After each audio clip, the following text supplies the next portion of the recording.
write often? Every day, Mina, I promise. I promise to study my shorthand, so that I shall be able to do your letters when we're married.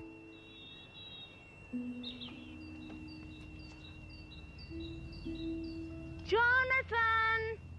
Jonathan! It's time for you to go. Yes, of course.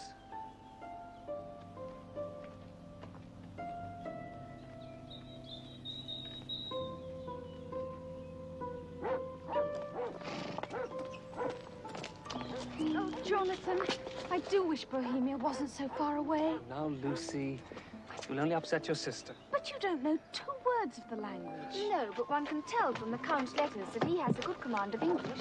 I know you girls will laugh at your poor old mother, but I've had cook put up a few sandwiches for you, Jonathan.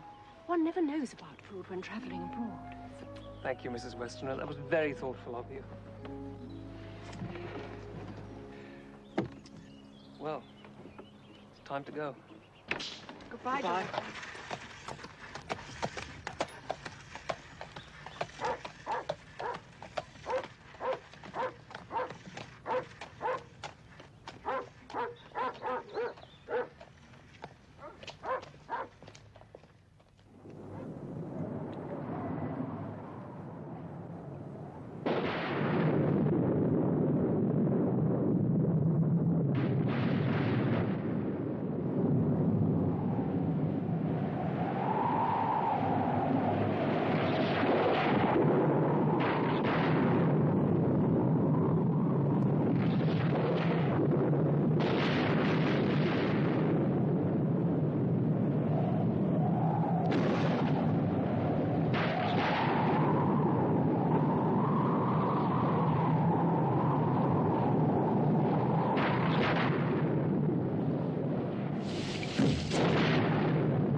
Excuse me. Do any of you speak English? Speak English? I speak some little. Well, when we left the inn, some of the men and women pointed at me. Like this. Yes. What does it signify? What does it mean? They say it is a charm against the evil eye. Why should I need the charm any more than, say, yourself? Where are you alighting? At the head of the Borgo Pass. It is very important that we get there well before midnight and are across the border. Really? Why is that? We do not know what day this is. It is the 4th of May, the eve of St. George. When the clock strikes midnight, all the evil things of the world shall take command.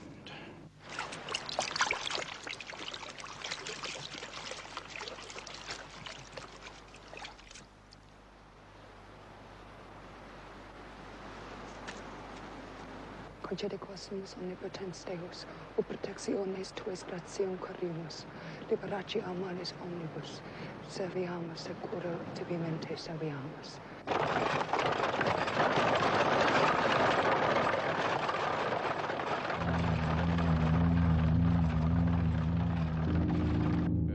Where do you travel? From the border? I'm a solicitor, and I'm taking some documents concerning a property in England for Count Dracula to sign. Strigoi. Terog no te duce. Not go. Not te duce. My dear lady, I have to go. Please, don't upset yourself. Nu te duce.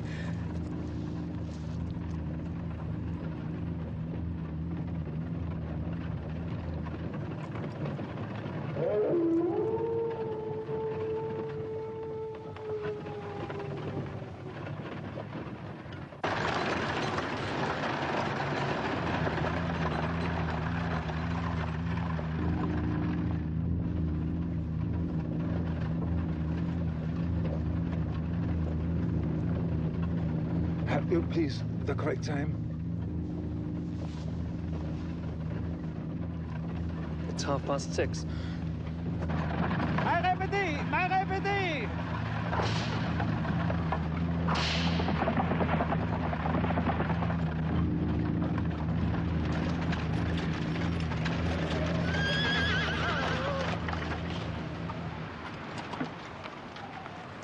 Here is Patel Tehutzar, the head of the Borgo. Thank you. God go with you. Pentru sănătatea mamei tale. For your mother's sake. Thank you.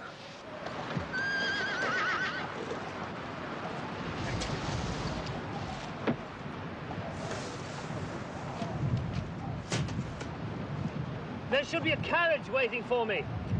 Wait, moment, bitte. I was told there'd be a carriage waiting for me. I'm sorry, we cannot delay. We cannot.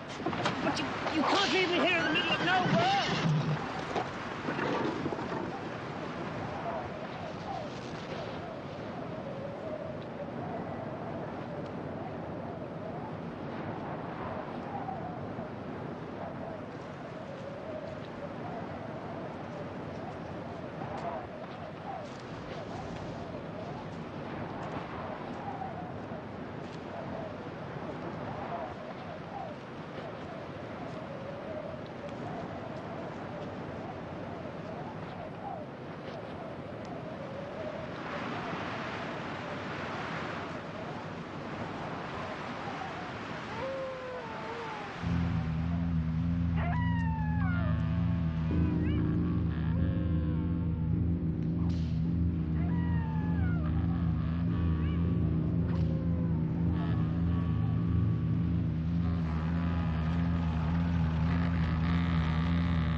Welcome to my house, Mr. Harker. Come freely, go safely. Count Dracula? I am Count Dracula. Will you come in?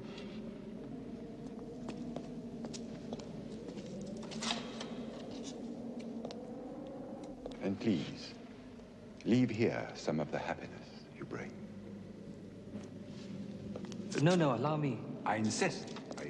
You are my guest. It is late, and the servants are not available at this hour. Close the door.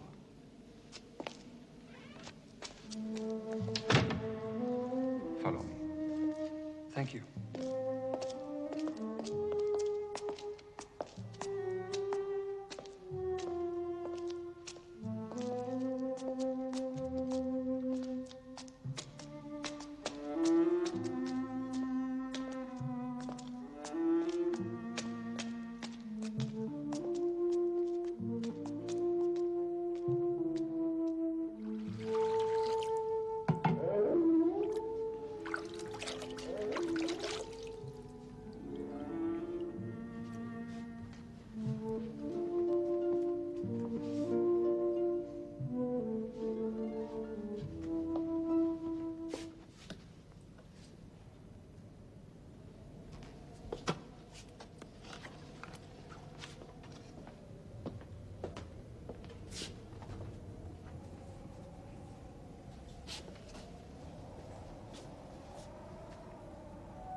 Do forgive me if I do not join you. I have already dined. You will please help yourself to whatever you wish. Thank you.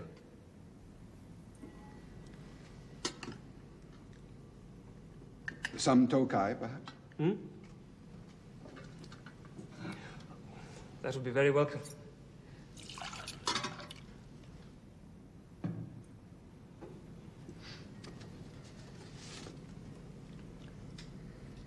Excuse my asking, but these plates, are they solid gold? They are 400 years old. We boyards are more aware of what they say to us of our past than of their value or utility. They are very distinctive. You must know a great deal of the history of Transylvania. All there is to know, I'm afraid. Sometimes I think too much. Listen to them. The children of the night. What music they make. Well, Mr. Harker, tell me about this house in England which has been purchased for me. What is the name of it? Carfax. Carfax. What is the origin of the word? Well, it is an old house in a district of London known as Purfleet, near the River Thames. It's four-sided, and each corner follows a point of the compass. The name, then, is possibly a corruption of the French quatre faces, 4 faces. That's absolutely correct, Count. And how did Mr. Hawkins come to hear of it? My fiancée's sister knows a doctor in the area. You are engaged to be married? Yes, sir. And does your fiancée live in London? Yes, with her family. But they always go away for the summer. Of course, the English custom, to a spa or watering place. They go to Whitby on the Yorkshire coast. Well, sir, your house is very near the sanatorium that this doctor runs.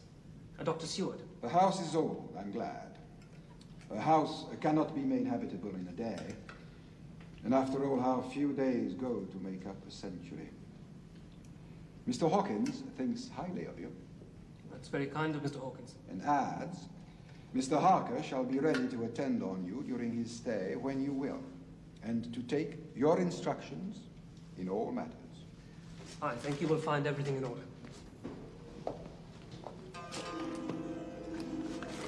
Thank you. Give it to me. There. It is morning. How inconsiderate of me to keep you talking. You must be tired. But tomorrow, you shall sleep as late as you will. Good night, Mr. Harker. Good night, sir.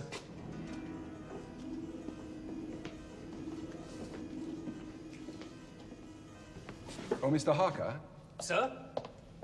You may go anywhere you wish in the castle. However, the doors of certain rooms are locked. It stands to reason that you will not be able to enter these rooms and should not try. They have been locked for generations, and only the masters of the house have known why.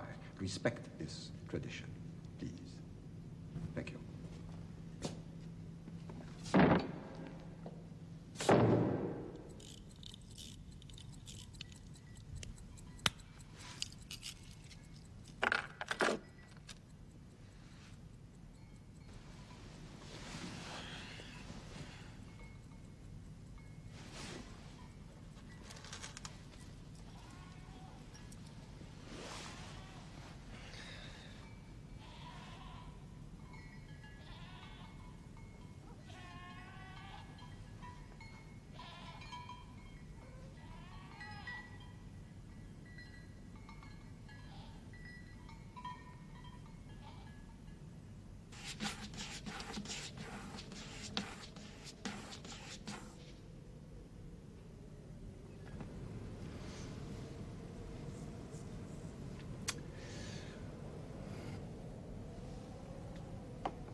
Good morning.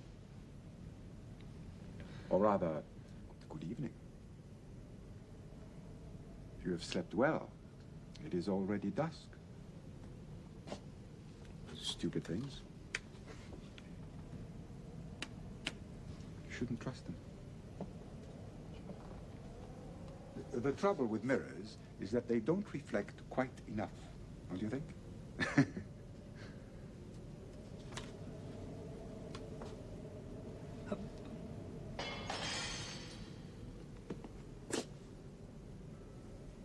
You've got yourself.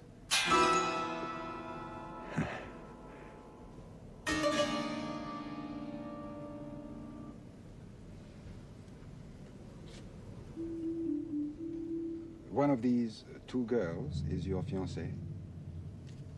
Yes, sir. The one on the right. And the other one? Her sister. An embarrassing choice. They are both very pretty.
English literature is the richest in the world. But then, of course, I'm partial. I have a passion for the English language. I would wish to speak it faultlessly, perfectly. But you almost do, Count. This almost is disheartening. You shall remain here for a while so that I may learn from you and shatter this almost irrevocably. Please correct the slightest error in my speech. However small, please correct it. Frankly, sir, I was hoping to return to London as soon as you've signed the lease of the House of Purfleet. No, you must remain here for a month at the very least. A month? Do you really wish me to stay so long? Only my needs are to be consulted. Remember the instructions of your employer. Look upon it as a little holiday. I understand, sir. You will write to Mr. Hawkins and your fiancée, should you so wish. Or have you already done so? No, sir, I could find no writing paper in my room. Oh, there is some writing paper here on the desk. Please, sit down.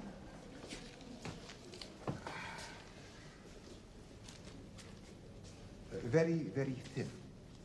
The thinnest paper possible. One can almost see through it. Yes, indeed. Yes, indeed. You will forgive me, but I have many things to attend to before I set sail for England. I must go now. By the way, do not, under any circumstances, sleep in this room. Please. Very well, sir. Good. Until tomorrow, then.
Nina. Nina.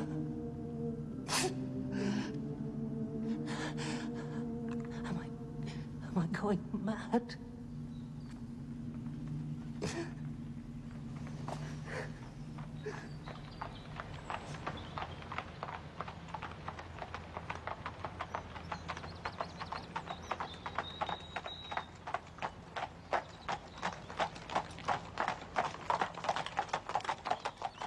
I don't understand it, Mr. Hawkins. It's so unlike Jonathan.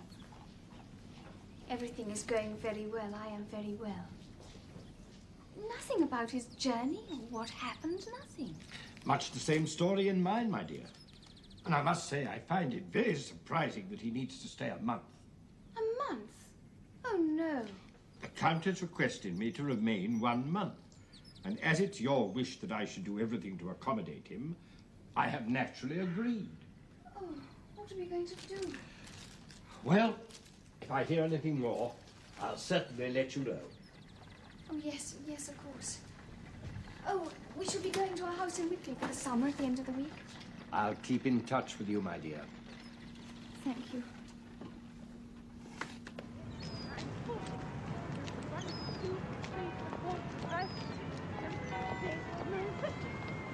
I've got to stop. 1, 2, 3, 4, 5, 6, 7, 8, 9, 60, 61, 62, 63, 64, 65, 66, 67, 68, 69, 70, 71, 77. It's just like old times, isn't it? When we all came here for the school holidays. Same old mugs of hot chocolate. Well, darling, it was one of the few things that stopped you walking in your sleep. I haven't done that for a long time. No. We just got into the habit of drinking hot chocolate. And you must get into the habit of going to bed earlier, Mummy. You know what Dr. Seward said? Oh, doctors. All the same, I think I shall turn in. Then mind you, I feel a great deal better. Good night, Mummy. Child. Good night, Nina. Good night, Mummy.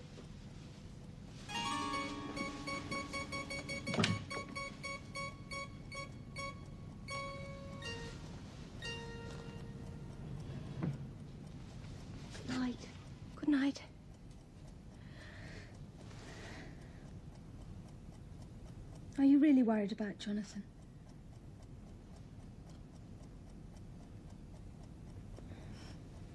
Wouldn't you be?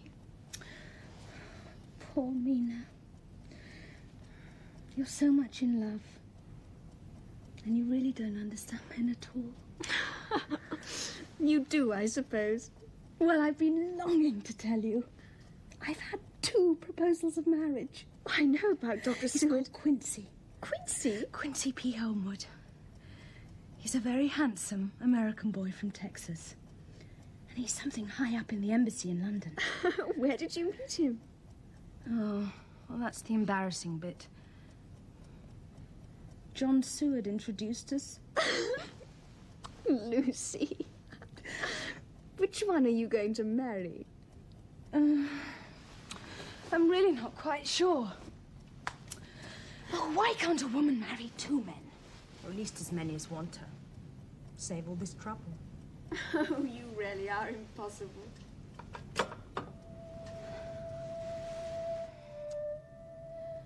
Dear John,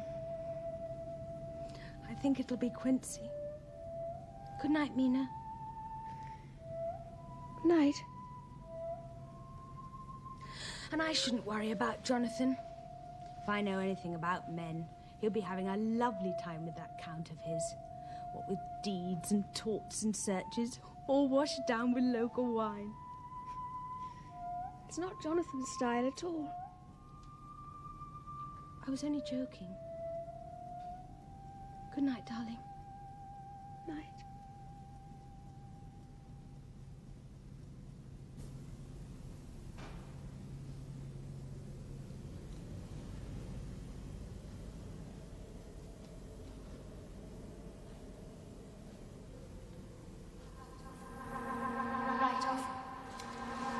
Right off. Every day, Mina, I promise.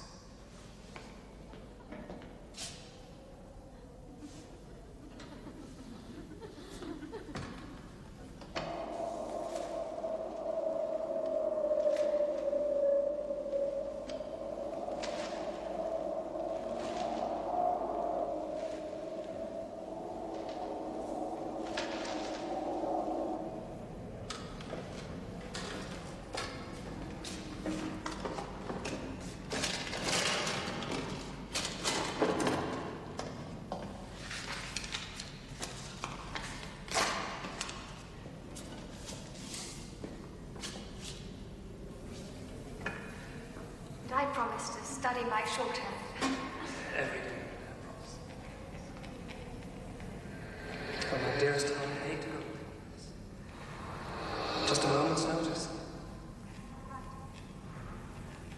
Every day.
Go on.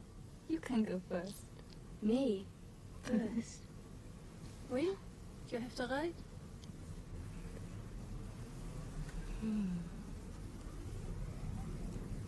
He's young and strong. When we're married. When we're married. Oh, my dearest, how I hate to go away like this. I promised to study my shorthand. So that I'll be able to do your letters when we're married. Married. When we're married, you'll write often. Every day, Mina, I promise. Write often. Write often. You'll write often.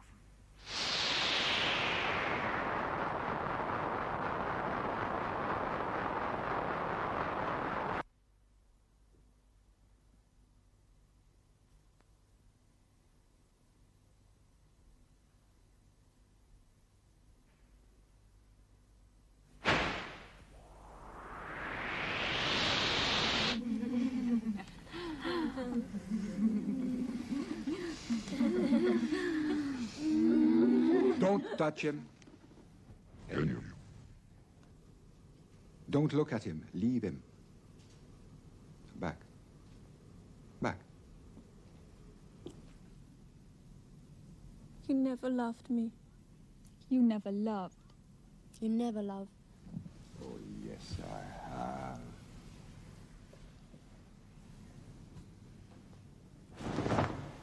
Come.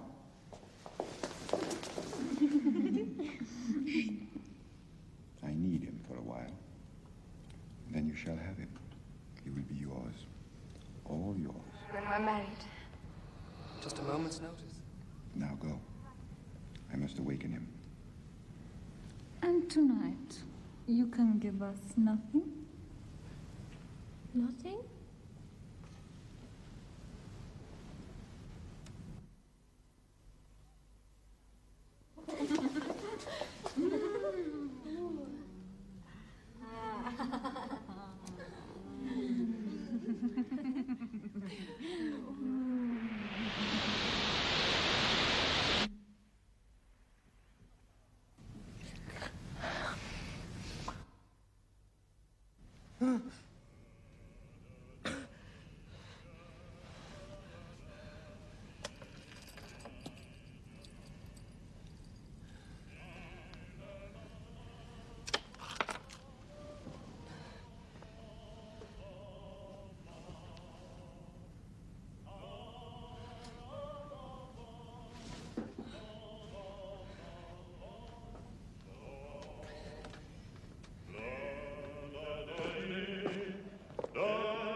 I expect you are anxious to return to England.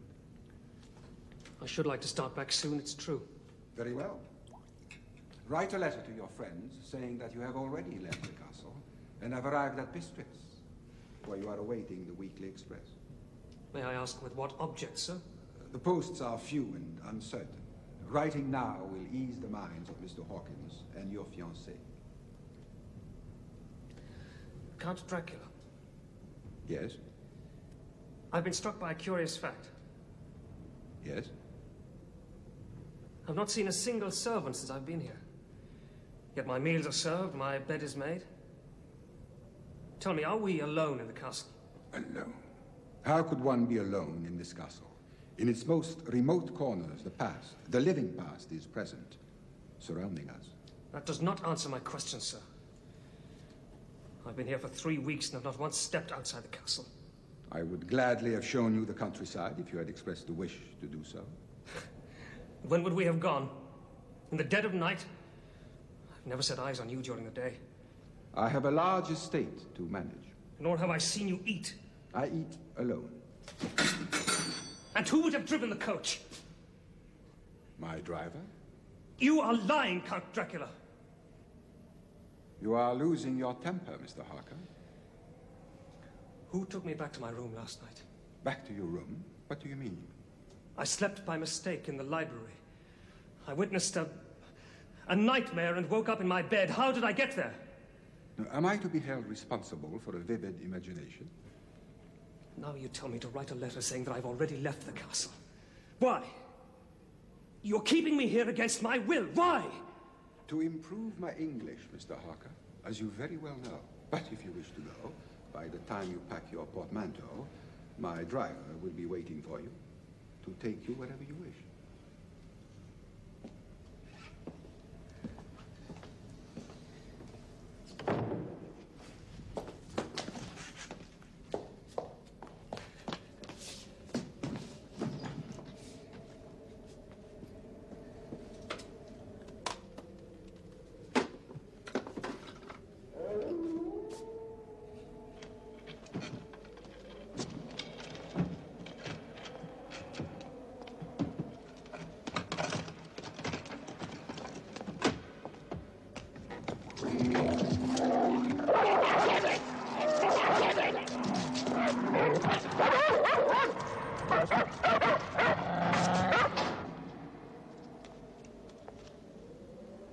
Count, you're playing cat and mouse with me.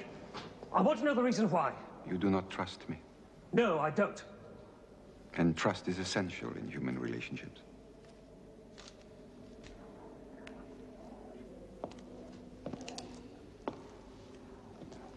Oh, two Slovaks have given me this. It is full of strange hieroglyphics. Have a look at it. It might amuse you. And do not forget to write that letter, as I told you.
Good evening, Mr. Renfield.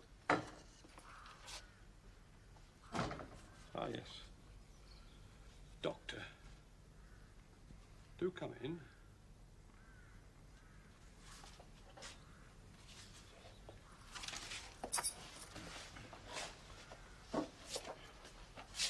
See what I have here. Oh, yes. That's a fine collection of flies. When I have sufficient, I shall start collecting spiders. To eat the flies. Exactly. But should you use so much of the food meant for you to attract insects? I shall be compensated. Well, I very much hope so.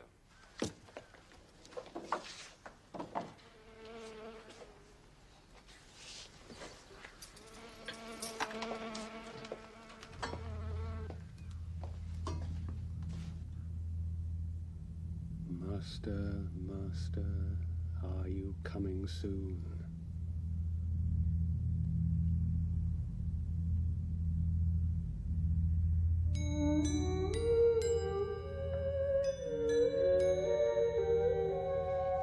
Open this door! Open this door! Open this door!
Never.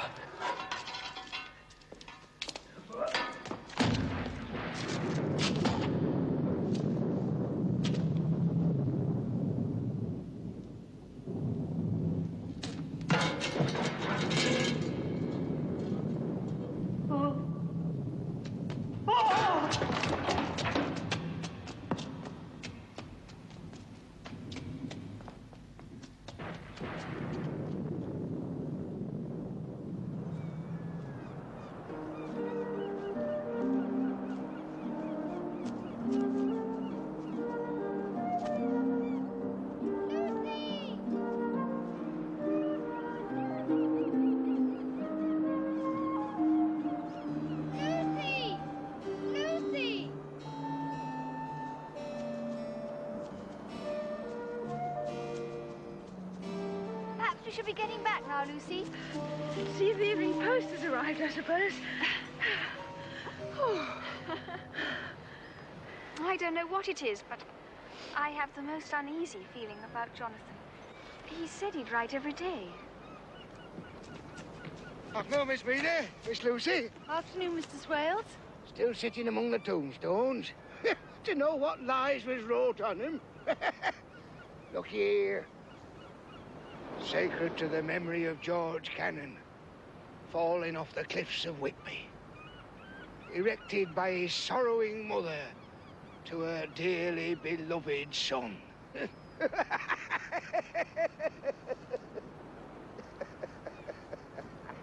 Really, Mr. Swales, I don't see anything funny in that. Of course you don't. Because you don't know. You don't know his mother was Hellcat who hated him because he was hunchback. Young Cannon committed suicide rather than she get an insurance she put on his life. He stood on the edge of this cliff and he blew his brains out. So of course he fell over. Now there's a dangerous sight for you. Dangerous? The sky. There's a wind coming up. Them clouds. I've seen it all afore. There's a storm coming up over the horizon. I've seen it afore. I'd best get home and put up my shutters. My service to you, ladies. Funny old man. Scary in a way. Oh, I don't think so, darling. Just eccentric. He needs to have an audience. Perhaps he's right. Look at that cloud.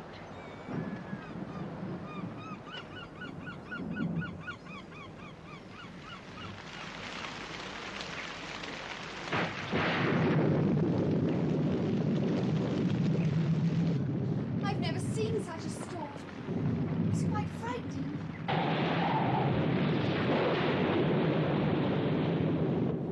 love lightning. I always think something exciting's going to happen. Oh, look! What? I thought I saw a ship. Where? Quite close to the rocks. Wait. There! Oh, yes, I saw it. It's heading straight for the rocks. Oh, how terrible!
One of the puzzling aftermaths of last night's storm was the discovery in the early hours of the morning of the well-known figure of Skipper Swales. What? His body was lying on a gravestone underneath a bench. Oh, a bench? He'd been savaged by a dog. Oh, no. It is evident from the ship's logs that the crew have convinced themselves that a strange man was haunting the ship. Some took to the boats, the remainder jumped overboard. It was then that the captain lashed himself to the helm. Isn't it exciting? I think I'd call it tragic. Oh, that of course. But exciting too. And frightening. Among the ship's cargo is a number of great wooden boxes filled with mould and consigned to a Whitby solicitor who took possession of them formally this morning. And Whitby's such a quiet little place as a rule. The post! I think it's too bad of Jonathan not to write her a proper letter. I don't know what young people are coming to. But, Mummy, there may be all sorts of reasons. And letters do go astray. Particularly from abroad. Well, I can't help feeling there's something wrong. 3 for Mummy. Thank you, darling. 1 for you, Lucy. I've got 1 from Mr. Hawkins. It's from Quincy. He's coming down for the weekend. Oh, good. That'll be nice for you, dear. Mina? Just nothing, really. Mr. Hawkins has had a letter from Jonathan. What does it say? That he's on his way home and is waiting for the express at Bistritz. Well, when does he leave? June the 18th. But he should have been home weeks ago. Lucy, whatever's wrong?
Wake up.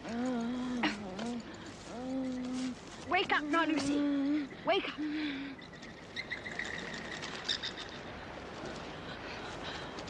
What am I doing here? You've been sleepwalking, darling. It's all right. I'm going to take you home. It's all right. Stand up. Just be fast. Good girl.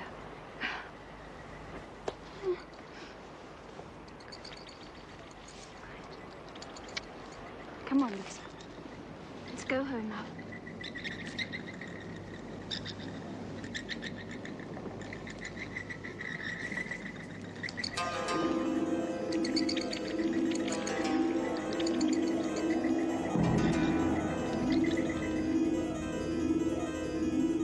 I'll soon be warm now. It's all right. Mina, please, you must promise. Oh, Lucy, don't you think that... No, no. Please. You know Mum is ill. It would only worry her. Don't tell her. Very well, dearest. I promise. Come on, let's get you to bed softly now. Take off your shawl. Oh, you're cold. Oh, dear, how careless of me. What is it? Oh, when I fastened the brooch, I must have pricked you. Oh, I didn't feel anything.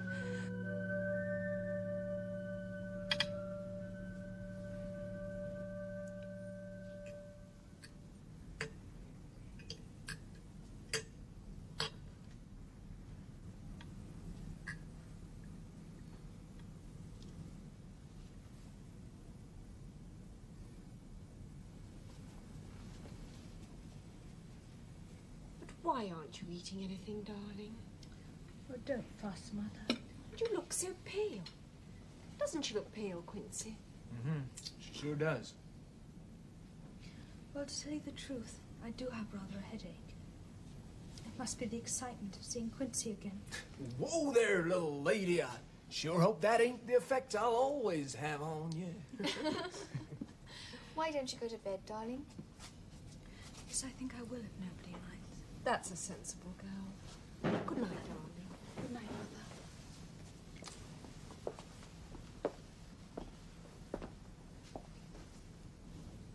Well, good night, sweetheart. I sure hope you feel better in the morning. I'm sure I will. Tomorrow, we'll go sailing. And we'll have a lovely time. Sure. Good night.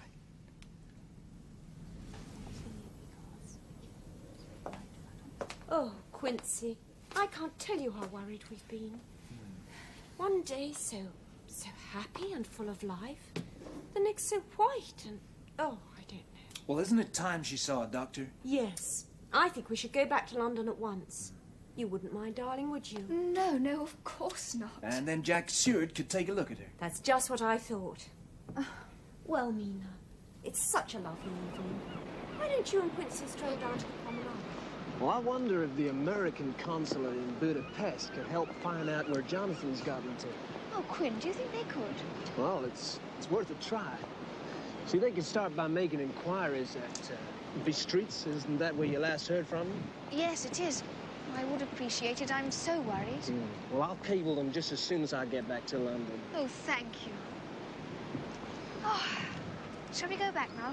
Well, I guess it is turning a bit blowy. Let's go. Yes.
Oh, there you are.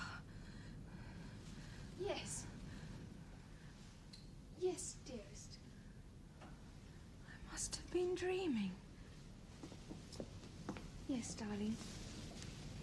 Tell me about it in the morning. I shan't remember it in the morning. There was something tall with dark red eyes, and there was something sweet in the air, and yet very bitter.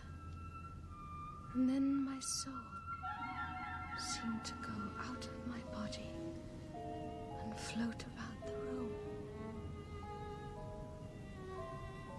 And then you came and tucked me up in bed. But I saw you do it before I felt it. Isn't that funny? Did Quinn come into your dream? Quinn? Quinn? Quincy, Lucy. The man you're going to marry. Quincy? Oh, no. I don't think it was Quincy.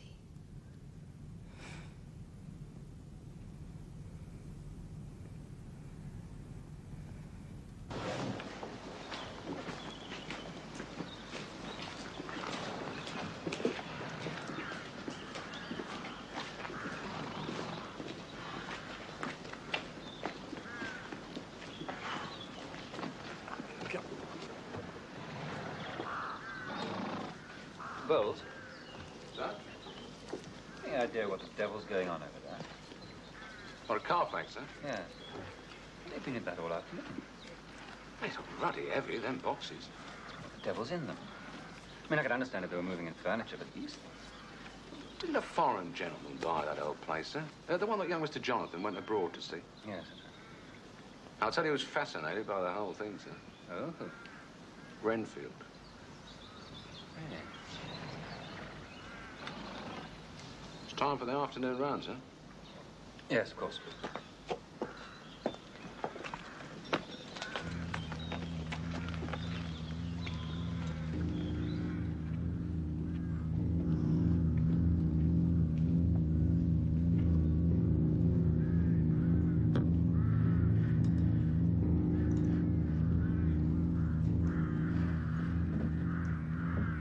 If a bird eats 50 spiders, and every spider eats 50 flies, and each fly is a life, how many lives has that bird?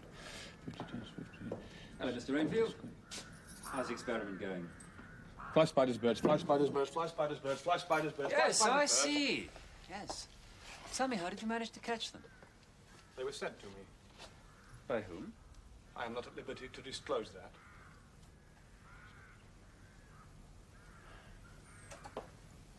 Well, I see the spiders managed to get rid of most of the flies. Naturally. Dr. Seward. Yes? May I have a kitten?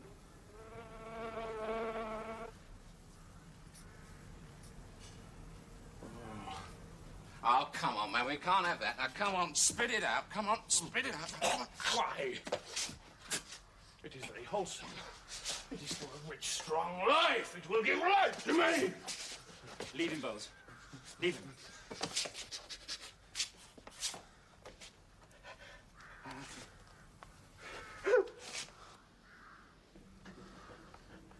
The kitten, please. Dr. Seward, please, please. Come and sit down. Sit down.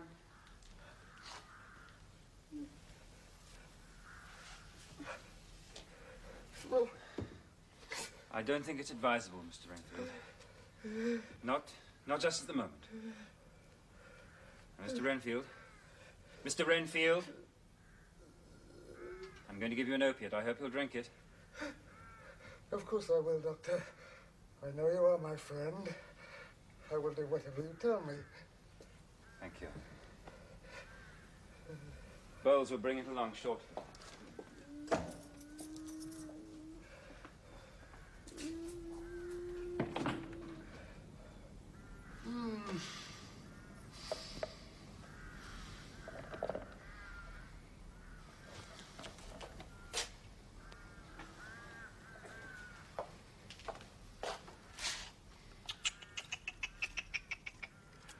Dinner time, my pretties.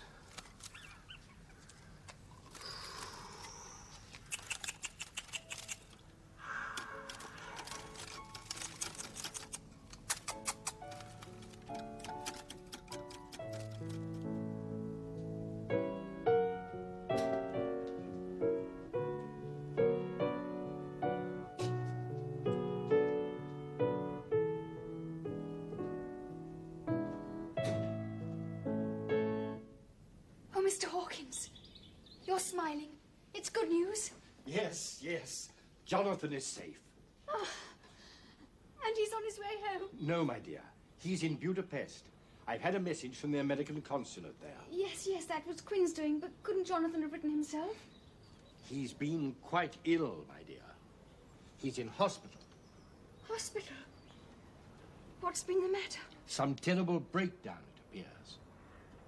I must go to him. I've already taken the liberty of making your travel arrangements. I'm having the tickets sent here by messenger. Now, God protect you, my dear. And a safe journey. Oh, I must go and tell Mother straight away. And then I must pack. Yes, yes, must pack. And I'd... Thank you, Mr. Hawkins. Thank you. Thank you.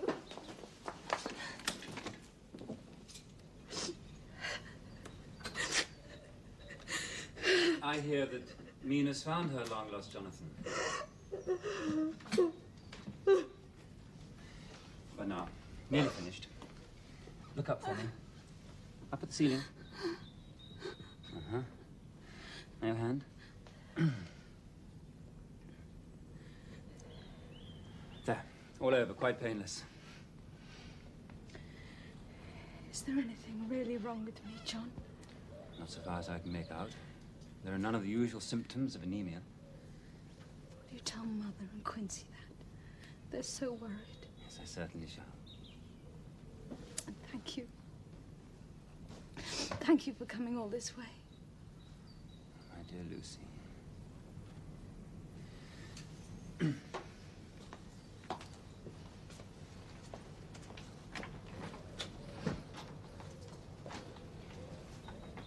You don't know how glad I always am to see you. Good night, John. I'm going to seek a second opinion. But why, Jack? We all have complete faith in you. Oh, thank you, Quincy, but there are certain illnesses which lie outside my province. Who do you suggest? I think I can persuade my old professor to come over from Amsterdam. Not only is he a good friend, he's also a brilliant diagnostician and a specialist in obscure diseases. Good. Goodbye, Mrs. Westmore. Goodbye, John. Please, don't worry. Goodbye, Quincy. Bye, Jack. The post office, please, quickly.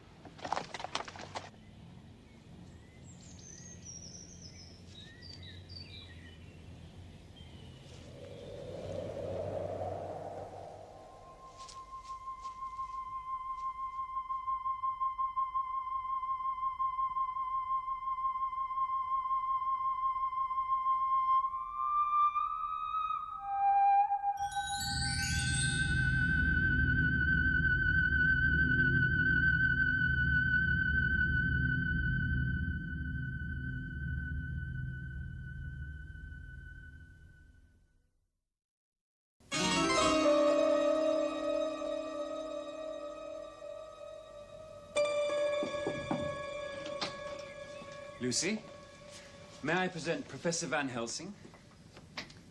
May I say how honored I am at meeting a young miss who is loved by so many people. Thank you. And this is Mr. Homewood.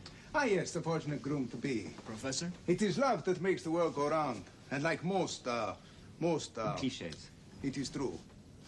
One thing strikes me very forcibly. There are less smuts in London than when I was here last. Oh, Professor, you make me feel better already. You see? A terrible Dr. Sword. He says you're ghastly pale. How can he know anything of young ladies? Oh, you mustn't be unkind about dear John. No, you're quite right, Miss Westerner, for he is kind to give me shelter in his asylum. But you see, the young do not unburden themselves to the young. But to me, who is old, I see many sorrows. The young ladies talk. Lucy, I feel it is my duty to warn you against the blandishments of Professor Van Helsing. Mrs. Westerner, may I plead with you to take these two young men downstairs, offer them a glass of sherry wine, perhaps? Yes, of course. Come along, you two. Young Miss Lucy and I want to have a friendly chat, do we not? Yes, Professor. Good. So, we pass over the facts that we know. No functional causes, no history of anemia, and so on and so forth. But of course there is a cause for everything. For instance, I notice you keep putting your hand to your throat. No? Why do you do that? And why do you wear that velvet band around it? It's the fashion, Professor. And the buckle was given to me by Quincy. He must be happy when you wear it. Yes, he is. But since he's not here at the moment, you may take it off. Of course. You should not hide so lovely a neck. Those marks were caused by my sister this summer at Whitby, when she pinned a shawl around me. How long ago was that? Just a few weeks ago. Did it hurt? No. Has it hurt since? No, it hasn't. How did it come to pass that your sister was spinning a shawl around you? It was chilly. And? I was walking in my sleep. I see. Oh, well, that accounts for that. And when you sleep, do you have dreams? Oh, yes. And at the time, they frightened me. But in the morning, I can't remember anything. Do you think you could be worried about your forthcoming marriage? Oh, no. I love Quincy very much. Good. Now, one last thing. Will you allow me the liberty of examining your teeth and throat? Of course. Good. Now. Good.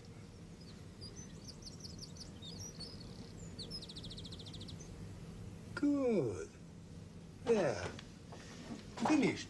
But I should be back in a day or two, even if you're better, so that I can be charmed all over again. Au revoir. Au revoir, Professor.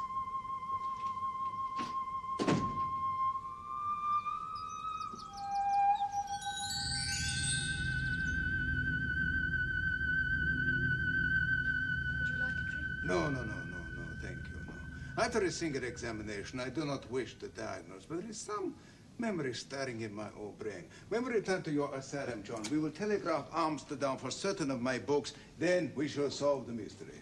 We certainly shall. In the meantime, let me know at once if there is any change. Yes.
Quincy, Jack. She must have a transfusion of blood. Oh, then I shall give it. I'll give the last drop of my blood for Lucy. I do not ask as much as that, but yes, let us prepare. Cut off, sleeve roll down. Now, little lady, here is your medicine. See, I lift you so that you may swallow easy. Come now. Drink up like a good child.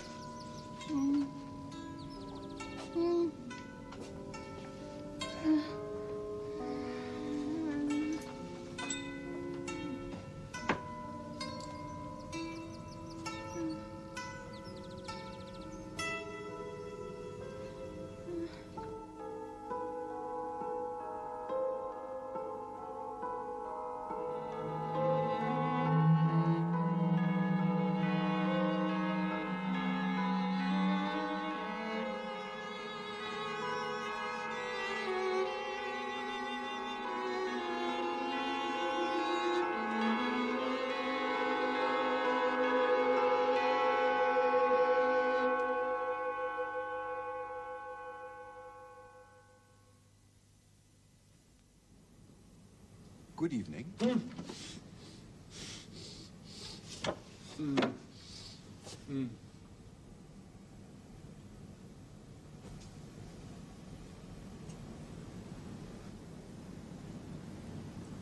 Master.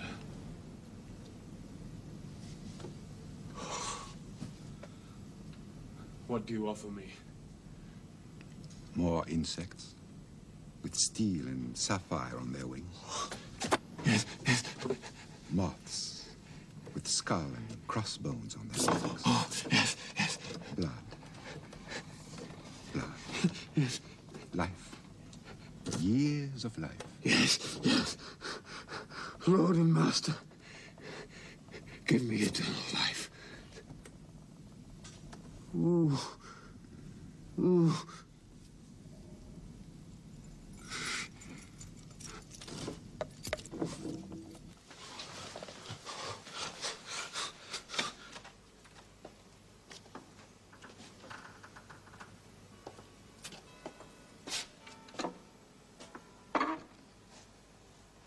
Lights. Huh?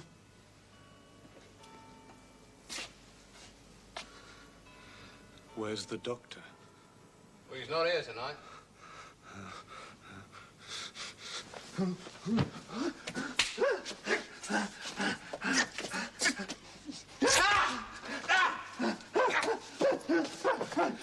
One more! One more! Fetch a straight waistcoat! Fetch a bandage, it's cut my wrist! Blood is the life, the blood is the life. The blood is the life, the blood is the life, the blood is the life, the blood is the life. I shall live forever, I shall live forever. I shall live forever, I shall live forever.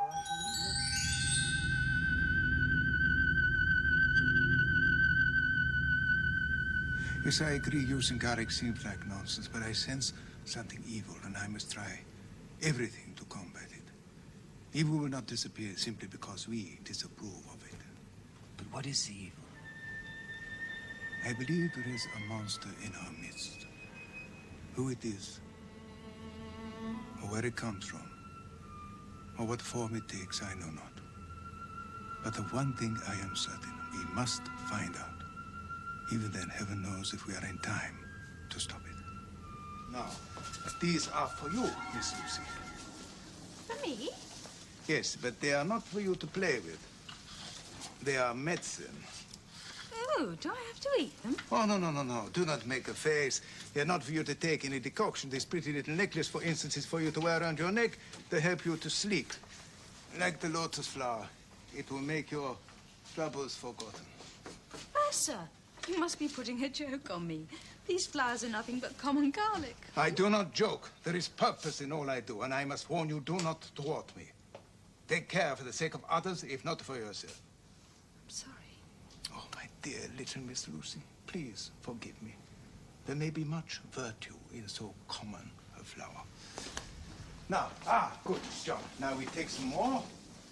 So, and we repeat the process around carefully the keyhole and all around, all the way around the door. Jam. Jam, really? Very well, the jam of the door. Right, so. Is it? Is it what, Miss Lucy? Is it some sort of spell? A spell, yes, perhaps. Perhaps it is no more than that. Oh, and take care not to disturb your pretty little necklace, eh? And even if the room feels very close, do not on any account open the window or the door once you have finally retired for the night. You understand? Promise. Good. Have you finished, John? I think so. Good. Under here? Oh, no. I don't think we should say anything to Lucy's mother about what we've been doing. It'll only make her more anxious. I agree. To any questions, answer doctor's orders. Very well. So, tonight we can sleep in peace, and tomorrow young John and I will come to see if my spell has worked. Good night. Good night, Lucy. Don't leave me. My dear, it'll be all right. We must trust the doctor. Good night.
poor girl.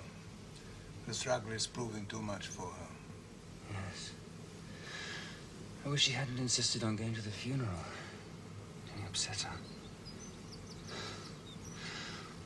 What could have happened that made Mrs. Westmore die of shock? We shall probably never know.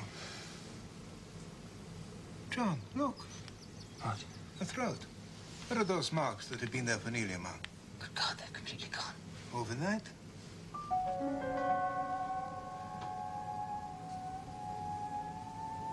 She's dying. Go and fetch Quincy. Yes. Yes, of course.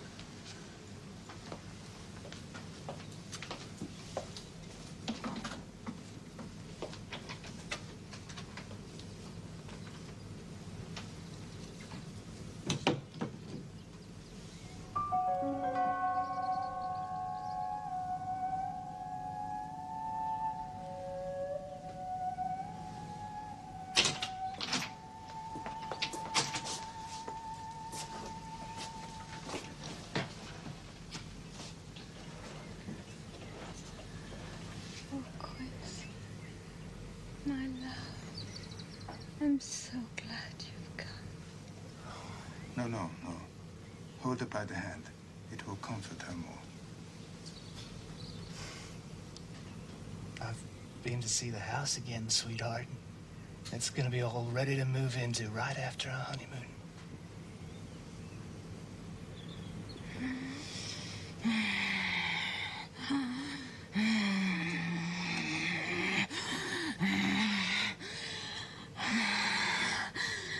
Oh, Quincy. Oh, Quincy, my love. I'm so glad you've come. Kiss me. Not on your life! What the hell, Quincy?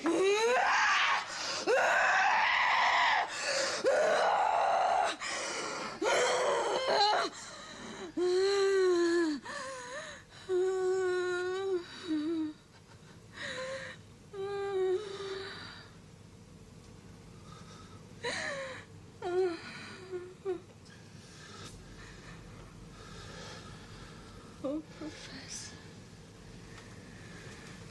My true friend. Guard him. And give him peace. I swear it, my dear young miss.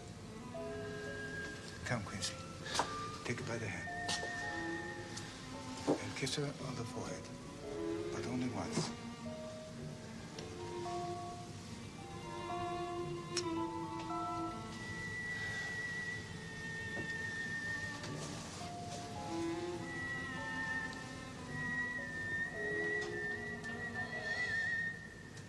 It is over. She's dead.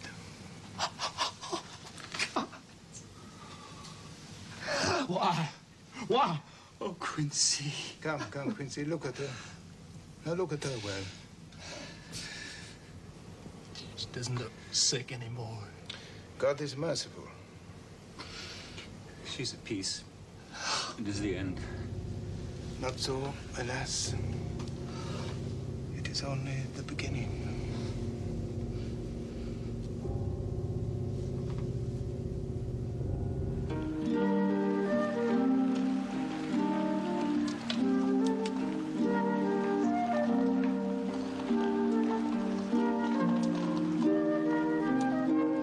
Isn't it wonderful to be home again, my dearest?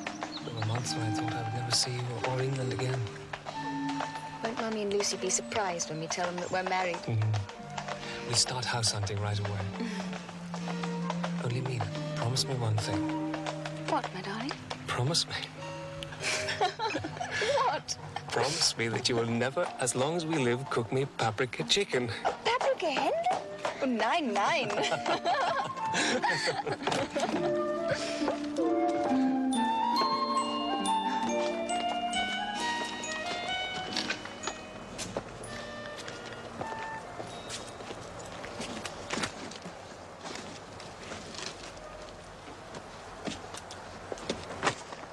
Now, my good man, what do I owe you?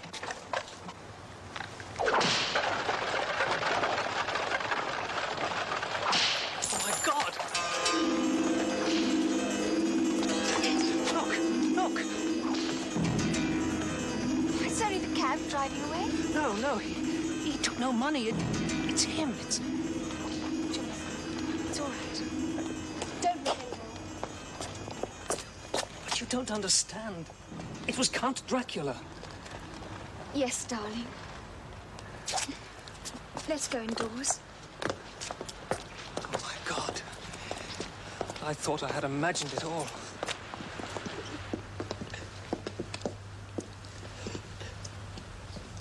There was just no way of letting you know how ill she'd become.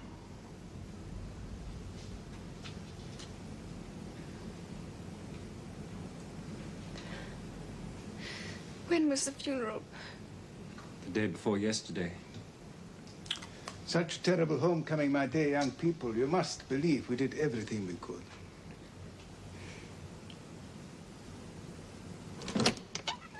Dr. Seward and I have an assignation. We must take our leave.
Please, light them.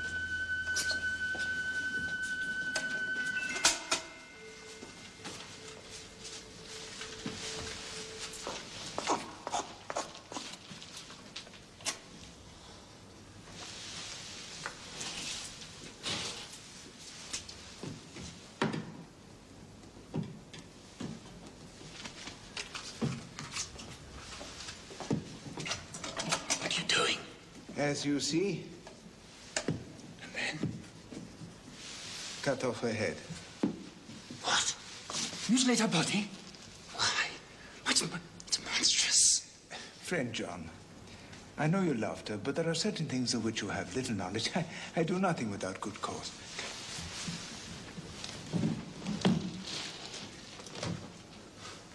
The body's not there. That is good logic as far as it goes. Come.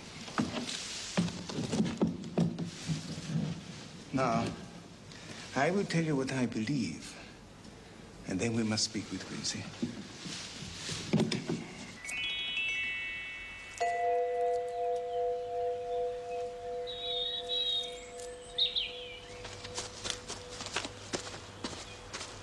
Body snatchers. With the key to the vault? No.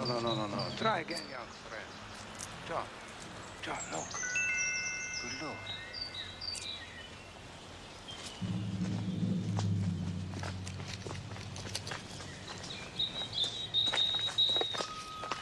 Hello.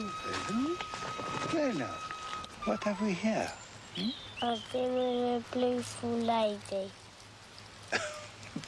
Blueful? Do you mean beautiful, perhaps? Do you? Yes. But don't you think it is time that you were at home? Yes. Good. What have you got there? Oh, for me? Oh, thank you. Good. Well now, up you come, and off we go. My, what a handsome young man you are. A very beautiful lady. Yes? Oh.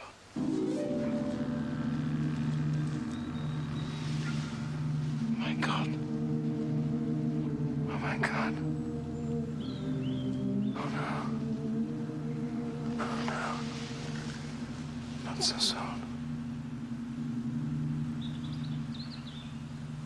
First, I must ask you, are you willing to believe what John Stewart and myself have told you? I'm sorry, Professor. I reckon I find it impossible. The wounds on the throat of that child, do they suggest nothing to you concerning the death of Miss Lucy? Are you saying that those small holes in the child's throat were made in the same way as Lucy's? Alas, no, I am not. Well, what in Pete's name are you saying? They were made by Miss Lucy.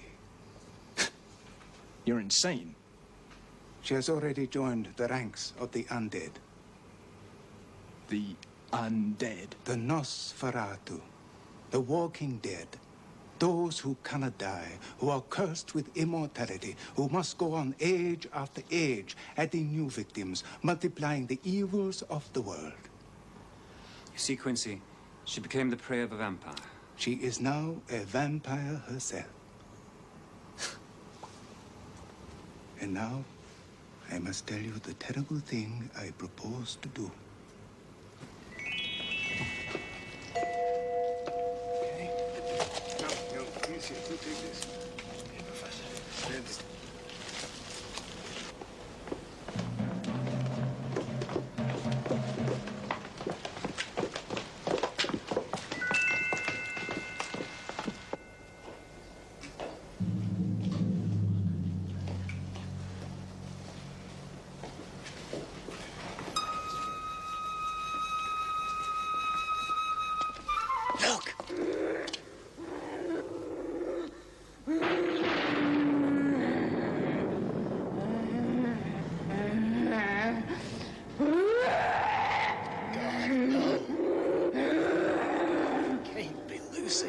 Not your Lucy, my friend, no.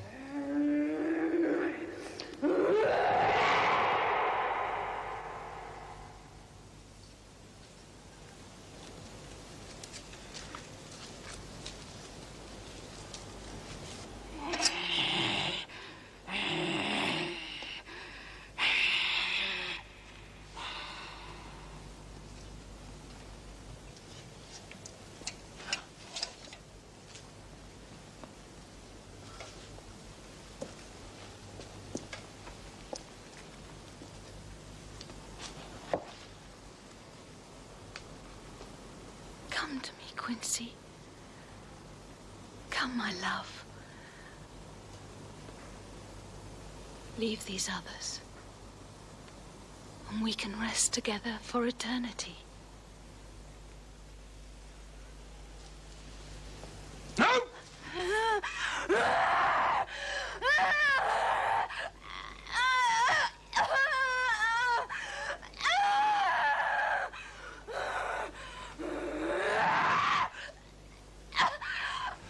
Answer me, friend, Quincy. Am I to proceed with my work?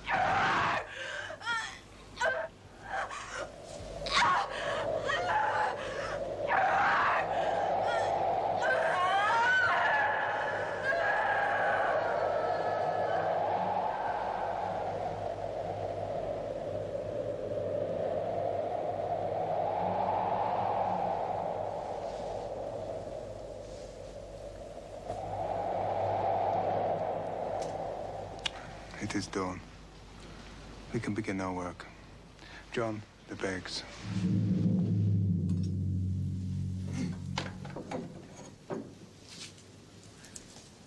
John. John, please. Thank you. Friend Quincy, when this undead lady becomes truly dead, then her soul shall again be free, and she shall take her place among the angels. So, John.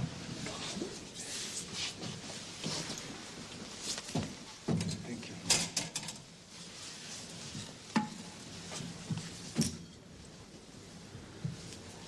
you. It will be a blessed hand that shall strike the blows. No.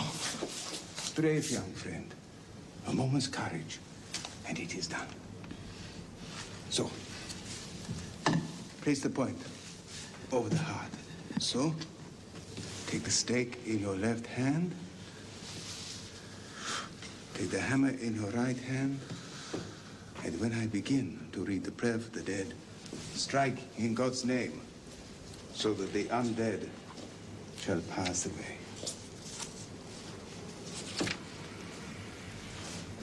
De profundis clamavi ad te, Domine, Domini exaudi vocem meam. Fiantoris tui intendendis et Domini qui omnium tum Domine. Itinus anima mea in favore, peravit Domine mea Domine, acatoli Domino, non cum sperit. Requiem aeternam dona e Domine, et lux perpetua lucia Dei. It is done. Quincy, it's all over. It's all over. Oh, all right, Jack. Good. Come, Quincy. Let me show you something. You see, no longer is she the devil's undead, but God's true dead, whose soul is with him. John, take Quincy back to the house. Give him the stiff brandy. Make him rest. I shall complete the exorcism, and we shall all meet tomorrow.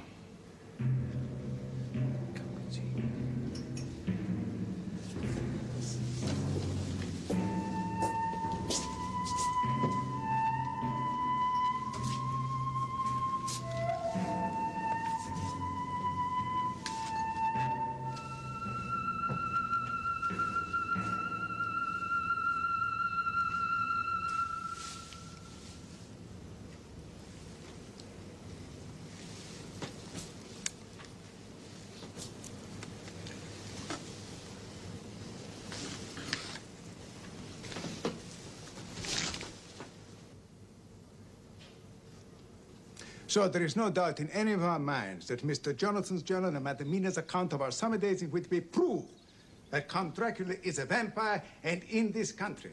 No doubt at all. Good. Your journey to Whitby, was it rewarding? I think so. I spoke to the harbour master and a local solicitor. 50 boxes of earth were brought ashore from the wreck and delivered to Carfax. I don't grasp the significance of these boxes or the earth. It is only on earth that has once been consecrated, once been, hallowed? Exactly, thank you. Earth that has once been hallowed, that the vampire can first seek sanctuary. And where does this earth come from? From the graves of Castle Dracula, from the Count's ancestors, from his children, his children's children, all hallowed grounds in the eyes of God. And we must stamp out this terrible and mysterious enemy. Do we fight?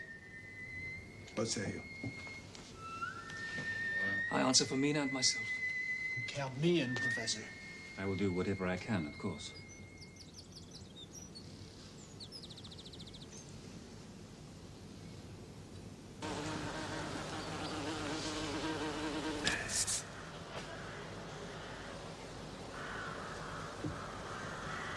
Little fly, thy summer's play my thoughtless hand hath brushed away. Am not I a fly like thee? Art not thou a man like me? For I dance and drink and sing till some blind hand shall brush my wing. Mr. Renfield? Mr. Renfield, I'd like to introduce you to Mrs. Harker. Good evening. How do you do?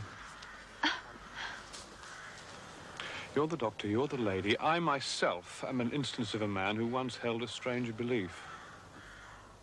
Indeed, Mr. Renfield. What was that?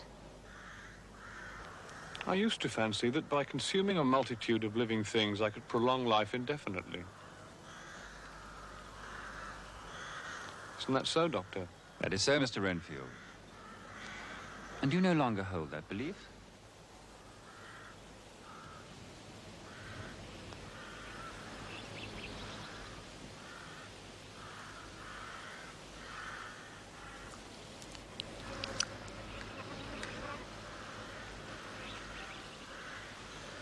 Oh, I have some advice on the subject of Madam Mina. Jonathan.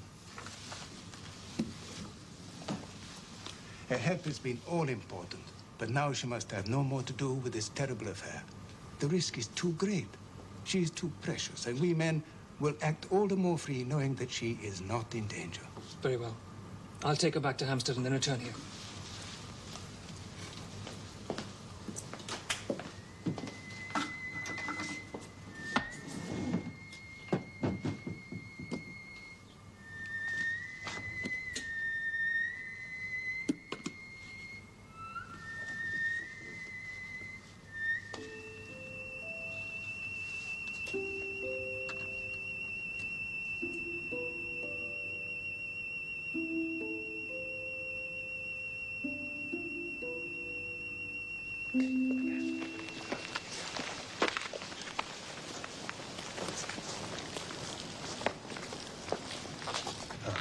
Produce the skeleton keys. Operate on this lock.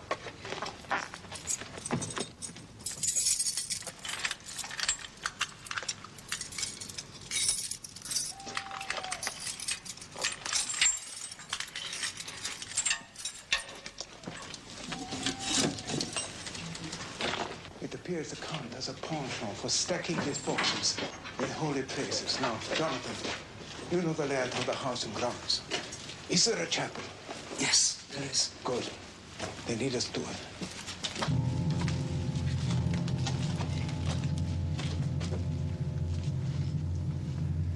Immanus tuus, Domini.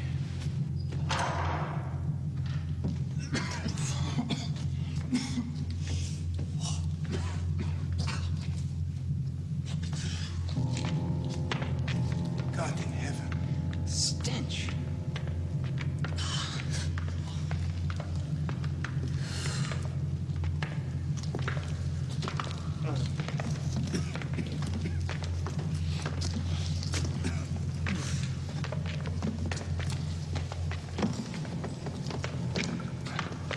Sickening. Strike, yes. Every breath exhaled by that monster clings to the place. Look. Yes. Come, quickly. We will open the boxes one by one, and I will sterilize the earth. How, Professor? With this consecrated host, I have permission.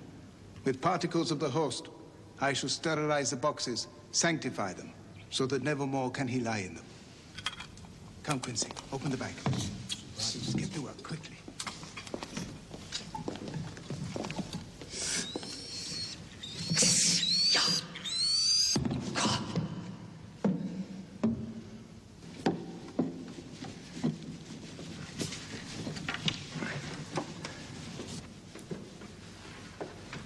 My God, look. What is it? Where? There, in the corner.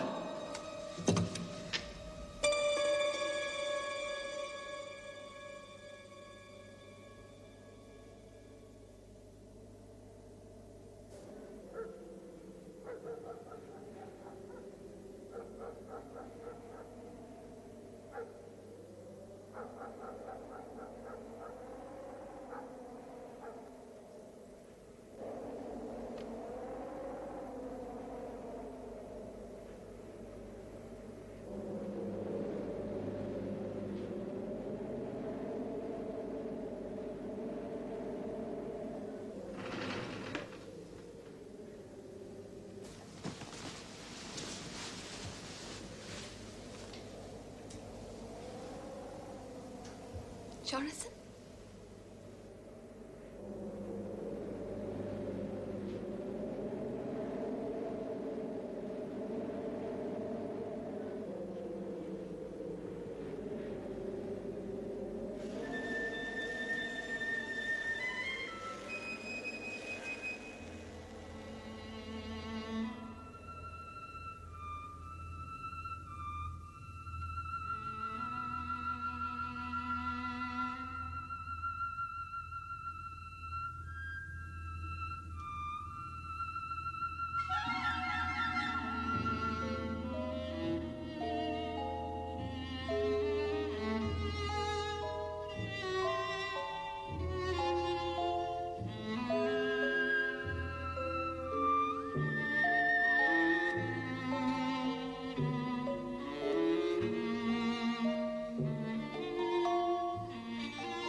so young, so lovely.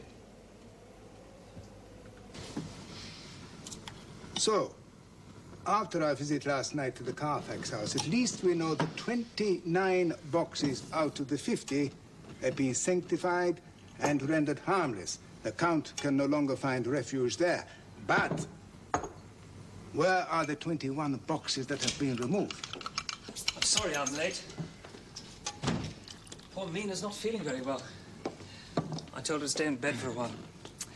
Oh, John, Mina's very anxious to speak with your patient Renfield again. She thinks there might be some kind of a link between him and the Count, and that he may talk to her openly. What do you think, Professor? I don't know. I don't know. It might work. It might help. Oh, thank you. Well, she felt the evening might be the most rewarding time. Very well, I'll arrange it. Oh, good. Say, listen, everybody. I've got in touch with Carter Patterson now. They tell me they picked up those 21 boxes from Carfax and delivered them to an address in Mayfair. That's 21A Chesterfield Close. Mayfair. Well done, young Quincy. Well done. That should be our next port of call. And now, how about a nice cup of cocoa? Thank you, Professor.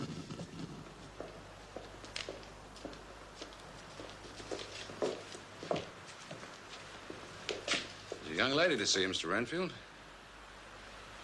I'll be nearby when you're ready to leave, miss, if you take my meaning. Thank you.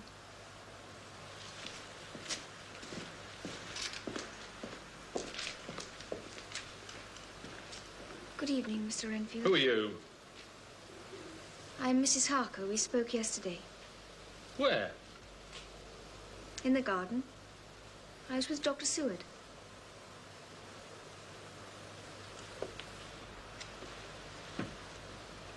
I was very interested in what you were saying about eternal life. You look different today. Do I? Quite different. Tell me, then, more about your theories, flies and spiders and so on. The wings of a fly are typical of the aerial powers of the psychic faculties. Yes, I can see the analogy. The ancients did well to typify the soul as a butterfly. Are you interested in souls, Mr. Renfield? Of course I'm not. Life is all I want. Doesn't each life possess a soul? What? Even a fly and the sparrow. Can one take a life without being responsible for the soul? Why do you go on about souls? I don't want to know about souls. I had a terrible dream last night. You're trying to confuse me. Mr. Renfield, will you help me? Why? I feel we understand each other. In this dream I had, dogs were barking on the heath. I thought I heard you shouting, protesting. Couldn't understand what you were saying. I dreamt that my life was being slowly drained away, and that when I had no more blood, my soul would never find peace. Your soul? Yes. What do you think, Mr. Renfield? That in some way I could have been so sinful that I must spend my afterlife in purgatory?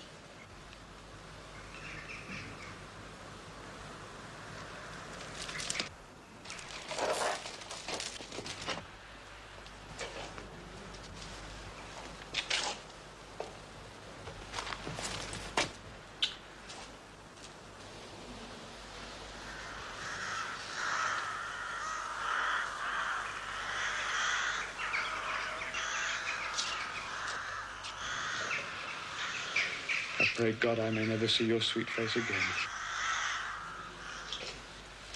May he bless you and keep you. My God. Goodbye, Mr. Renfield.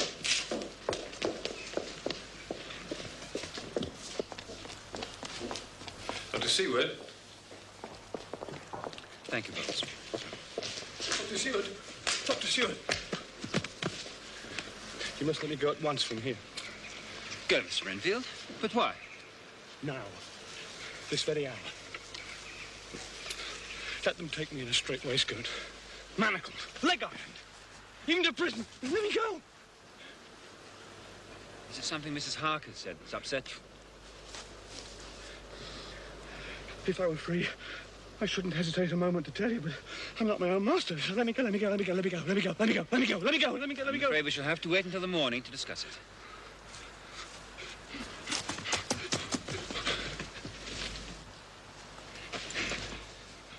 I'm not a lunatic in a mad fit. I'm a sane man, fighting for his freedom. Come, Mr. Renfield. No more of this. Come. I want you to go to your room. Try to behave more discreetly. Dr. Seward, I trust you will do me the honor to remember that when this night is out, I did what I could to convince you.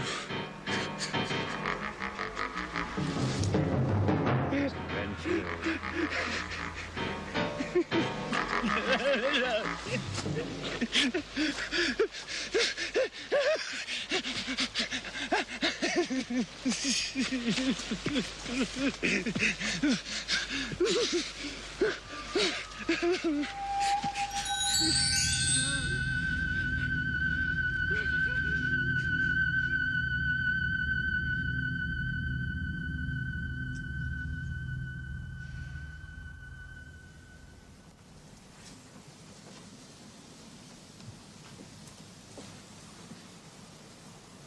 I could have been so sinful that I must spend my afterlife in purgatory.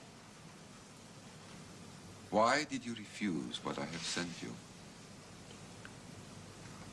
I do not want you here. Why? If thought is life, and strength and breath, and the want of thought is death, then am I a happy fly, if I live or if I die. You should be overjoyed by what I have sent you. You've sent me nothing. Look at me. Look at me. Look at me. I have sent you a human being, a living person. She's initiated. Take from her and give to her. The two of you will live forever. God give me strength.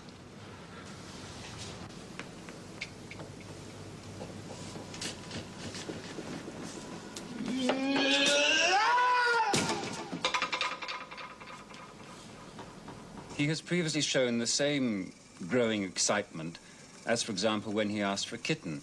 This excitement...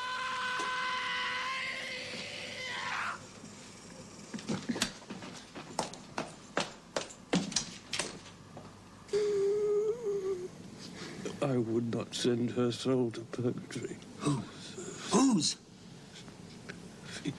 She has started. Mrs. Harker. Oh, my God, Mina. Go to her. Go to her. Go to... Oh, my God.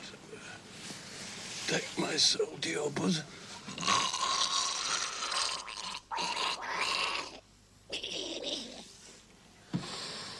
Bowles, get my carriage. Quickly. Let's get to Hampstead.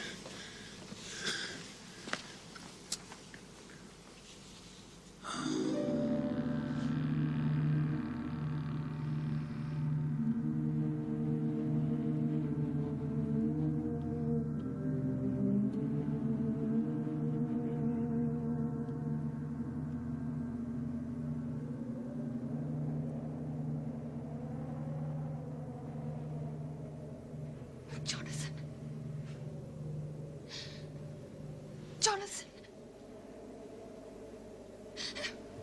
Wake up! Wake up, Jonathan! Your husband will not awake.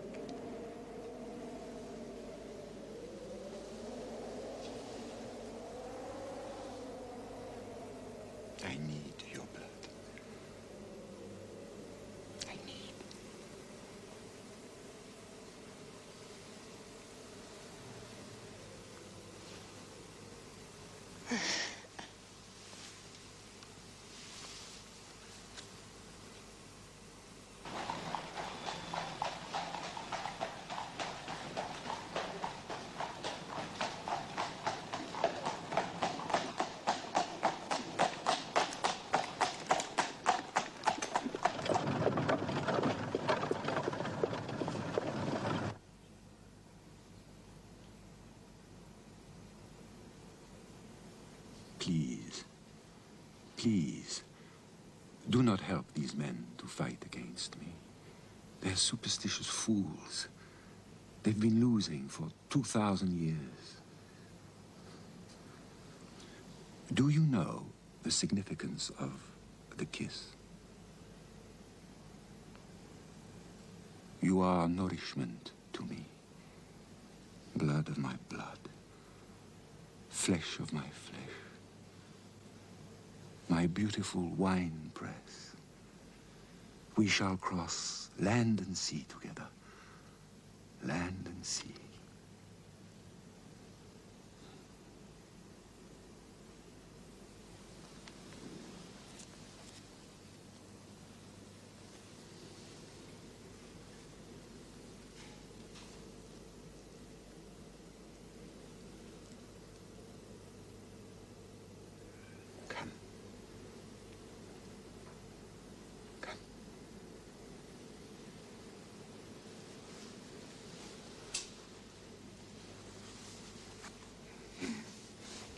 Take from me.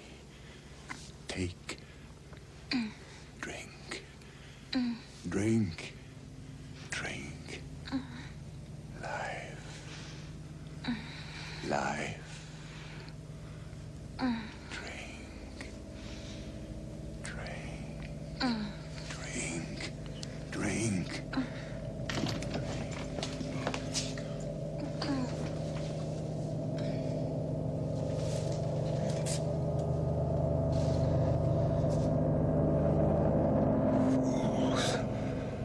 Fools.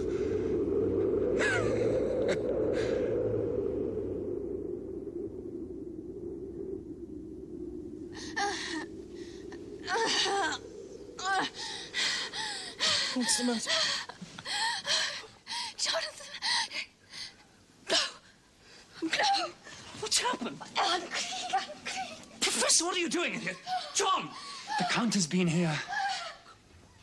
Why didn't you wake me? I tried. Mina, that blood. Yes. No, don't touch me. I mustn't touch you. I mustn't kiss you. Madamina, Madamina, have no fear. God will protect you. And we shall now invoke his help by touching your forehead with the Holy Eucharist. In nomine Patris, et Filii, et Spiritus Sancti.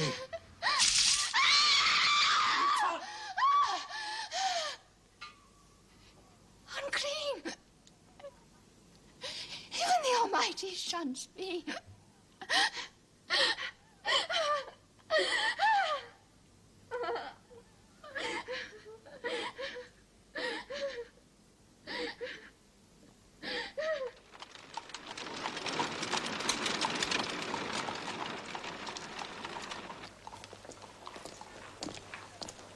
Professor?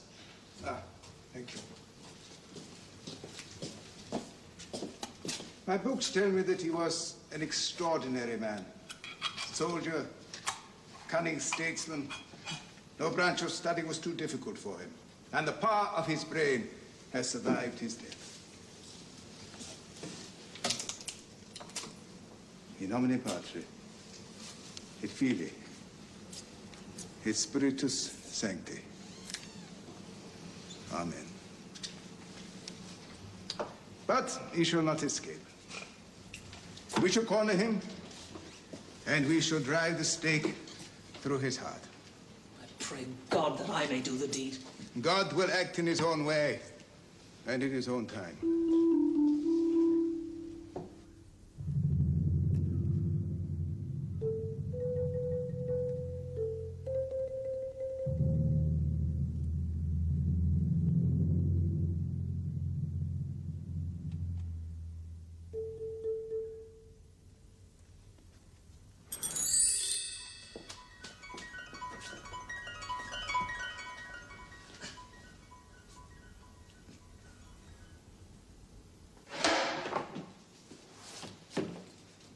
Retro me Satanus.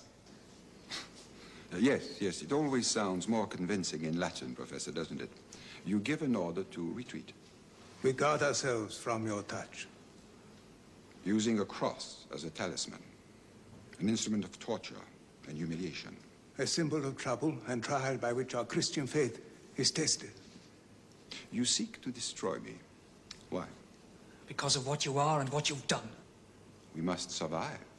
All of us. The blood of a human for me, a cooked bird for you. Where is the difference? The difference between good and evil.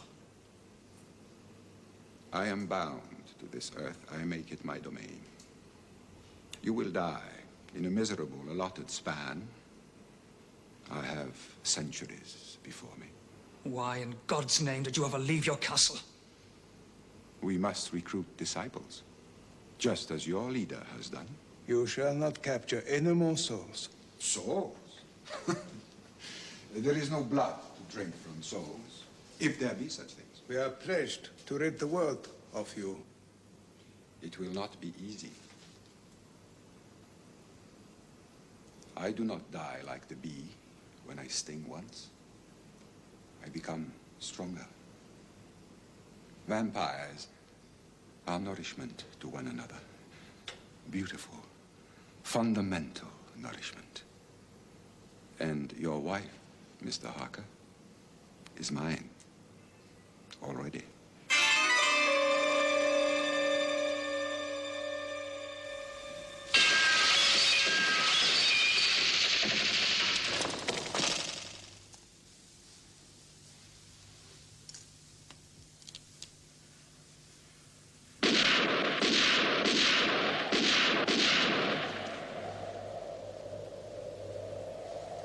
You think you will leave me with no place to rest?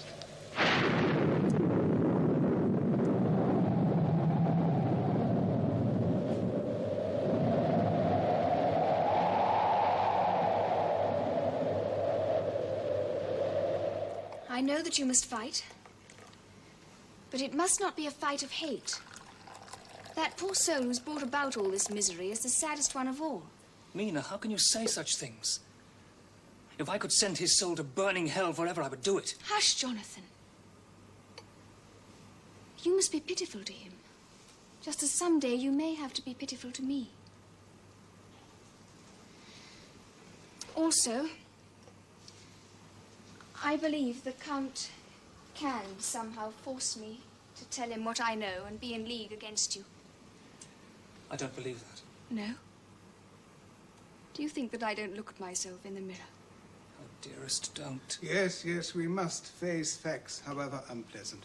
Tell me, how many boxes did you find at Bermondsey? 8. And at the Mile End? 4. And sanctified them all? Yes. 1 box left.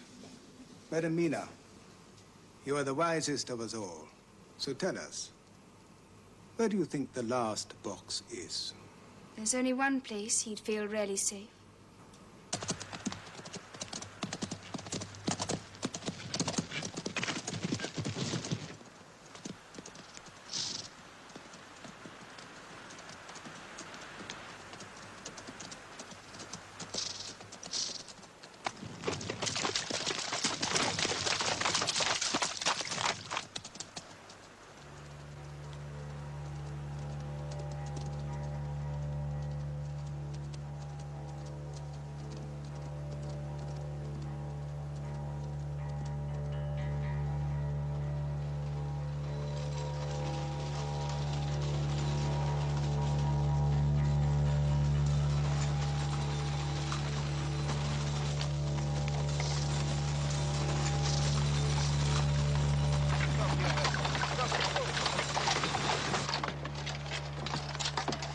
We cannot be far from our destination.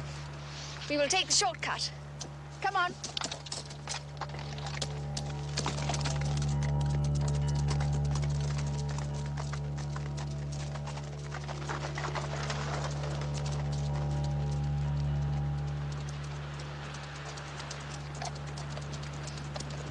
Madam Mina, Yes, sir, Professor. how do you know this is the shortcut to Castle Dracula? From Jonathan's account of his journey, of course. Ah, yes. Yes, of course.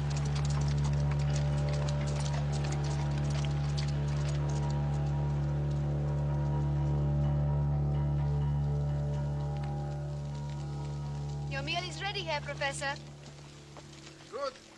Good. Splendid. Ah. Here you are. Well, how charming.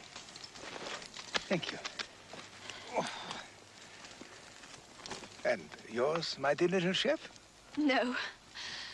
I have to confess, I was so hungry, I've already eaten. Oh. Excuse me.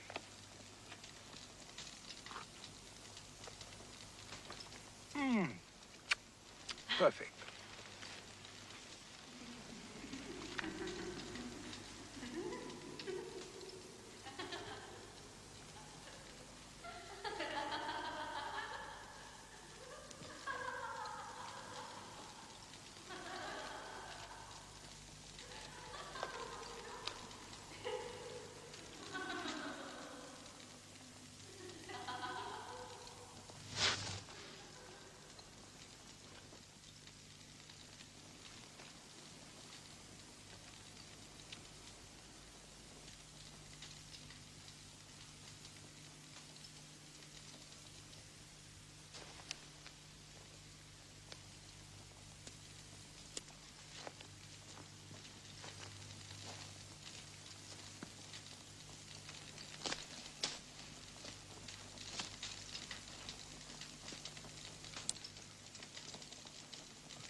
It is almost dawn. Come to the fire, Madam Mina, and get warm.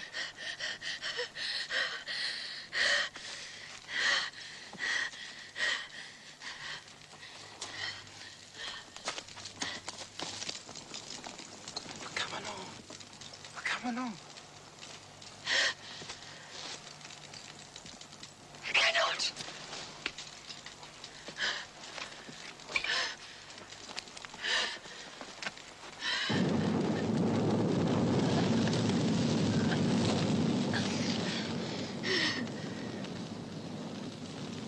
Yes.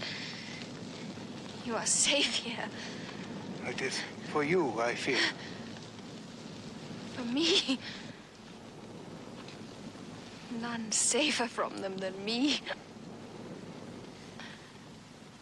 I, too, am their sister. Come with us, sweet sister. Come with us. Be with us. Come, sweet sister. Come, sweet sister. Come. Come with us, sweet sister. Come with us.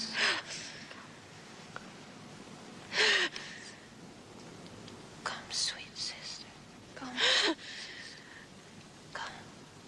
Come with us.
Thank you. It was the sun.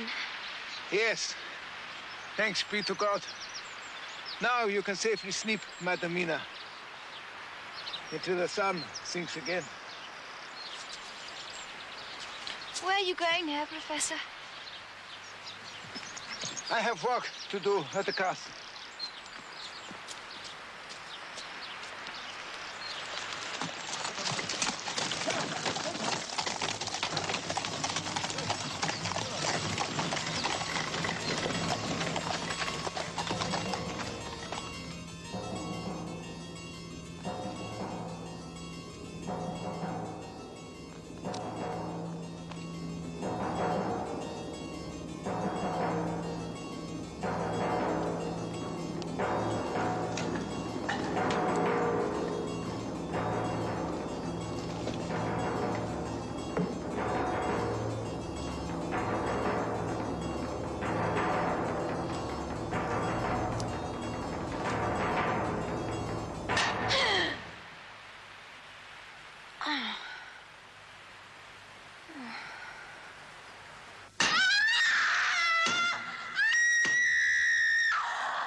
The hour has come, Madam Mina.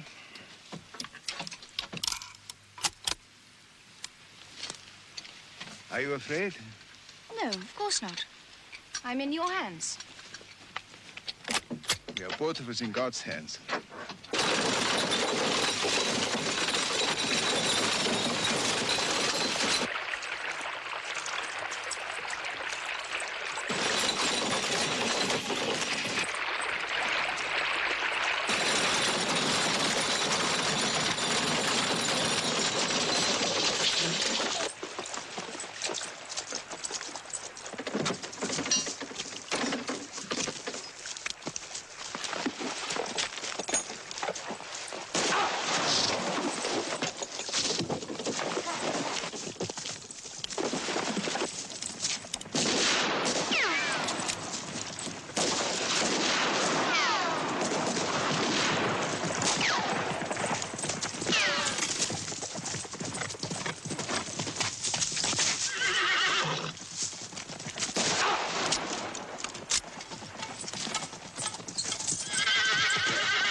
Madam Mina. Well done.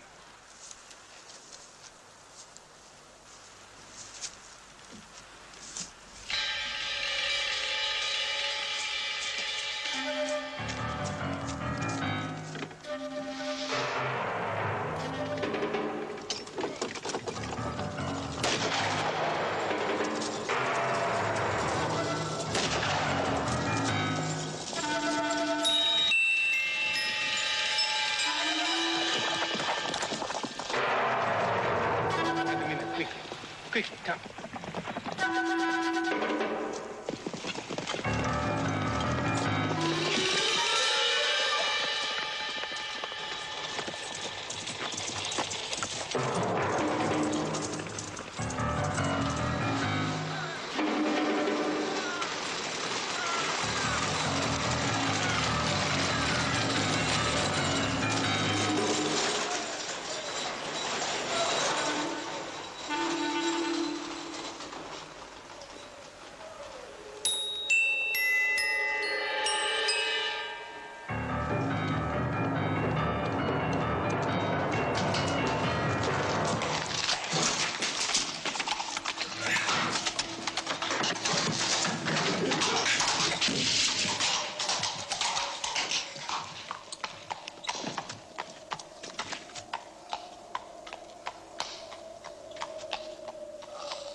Were you hurt?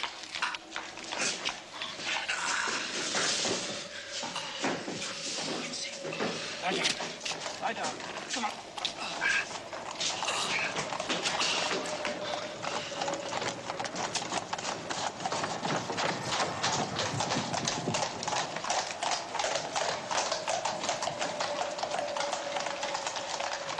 Whoa, boys, whoa! Quickly, John, the box!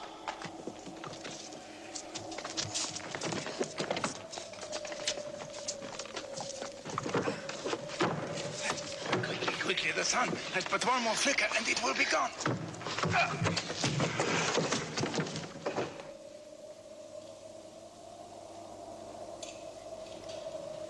Sunset.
Jonathan, wait.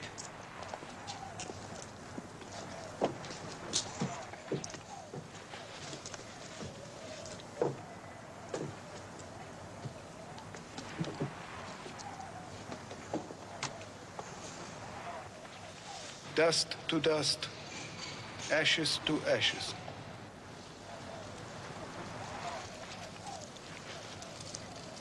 Look. There's no more mark. Jonathan, is it really true? It is true. You have nothing more to fear.